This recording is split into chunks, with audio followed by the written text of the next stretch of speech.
দেখুন, সমস্যাহীন পৃথিবী হয় না। সমস্যা, অভাব এগুলো তো থাকবেই। পৃথিবীর যত বয়স বেড়েছে, সভ্যতার যত বয়স বেড়েছে, এগুলো তত বাড়তে বাড়তে চলেছে। ফলত এগুলো থেকে পালিয়ে কিন্তু লাভ নেই। থাকুক না এগুলো ঘরের বা জীবনের কোণে, চলুক না আমাদের সাথে। হোক না মন খারাপ, তাতে ভয় কী? শুধু মনের জানালাটা অনেকটা বড় করে রাখতে হবে, যাতে সেটা খুললেই অনেকটা আলো এসে পড়ে। নাটক শেষ হওয়ার আগে স্টেজ ছাড়বেন না। এই জীবন নাটকের নায়ক আপনি, নায়িকাও আপনি। নমস্কার, আমি নির্মিতা। আপনারা সবাই কেমন আছেন? আশা করি খুব ভালো আছেন, সুস্থ আছেন। একটা রবিবারের সুন্দর সকাল আপনাদের সাথে শেয়ার করলাম। তো আমি প্রথমে উঠেই দেখলেন যে আমি একটুখানি শরবত খেলাম। রবিবার করে একটুখানি শরবত খাই, সারা সপ্তাহ খেতে টাইম পাই না। ওটা ছিল মিছরি আর কতিলার শরবত। তো তারপরে আমি একটুখানি মেথি ভিজিয়ে দিলাম, কারণ ভীষণ পরিমাণ চুল উঠছে, একটুখানি লাগিয়ে তারপরে শ্যাম্পু করব।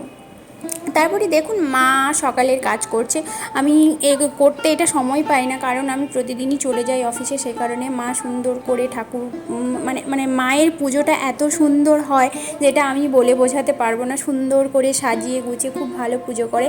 আমরা করি না, আমি বা মৌ হয়তো টুকটাক করে থাকে যখন তখন দুপুরবেলাটা ও করে, কিন্তু আমি সত্যি কথা বলতে করি না।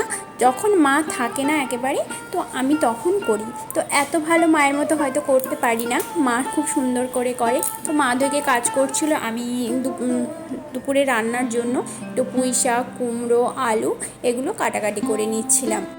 তো আজকে বাড়িতে আমরা 3জন। আমাদের বাড়িতে কিন্তু 7জন সদস্য। তার মধ্যে বাবা নেই, মৌ নেই, ভাই নেই, পুচকুটা নেই, আমি আছি, আর মা আছে, আর আমার বর আছে। তো আমরা 3জনই আছি।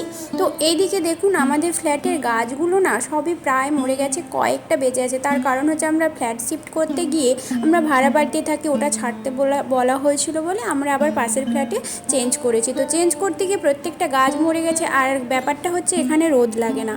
তো তারপরে আমার ঘরের গাছটাতে একটু জল দিয়ে দিলাম, ওটা আমার রুমের মধ্যেই থাকে। আর এদিকে মা সমস্ত মন্ত্র পড়ে পড়ে পুজো করে। আপনাদের আমার ভিডিও কেমন লাগে অবশ্যই জানাবেন। ভালো লাগলে অবশ্যই লাইক করবেন, শেয়ার করবেন, আর ফলো করে পাশে থাকবেন। তারপরে সকালে খাওয়ার বলতে আগের দিন রাতে ঘুগনি হয়েছিল। আমার ঘুগনি ভীষণ প্রিয়, তাই আমি ভাবলাম একটু ঘুগনি দিয়ে ঝুরি ভাজা দিয়ে মুড়ি খেলাম। আমরা সবাই খেলাম, মাও ঘুগনি দিয়ে মুড়ি খেলো, কিন্তু আরেকজন কিছু খায়নি। তারপরে আরেকজন নিয়ে এলো কাতলা মাছ সকালবেলা। তো কাতলা মাছটা বড়ই ছিল, 2 কেজির ওপরে। তো এবার কাতলা মাছ দিয়ে রান্না করব, আর পুঁই শাকটা কেটেছিলাম ওটাও রান্না করব। তো চলুন কি রান্না করব পরের ভিডিওতে নিয়ে আসছি। আপনারা ভালো থাকবেন, সুস্থ থাকবেন।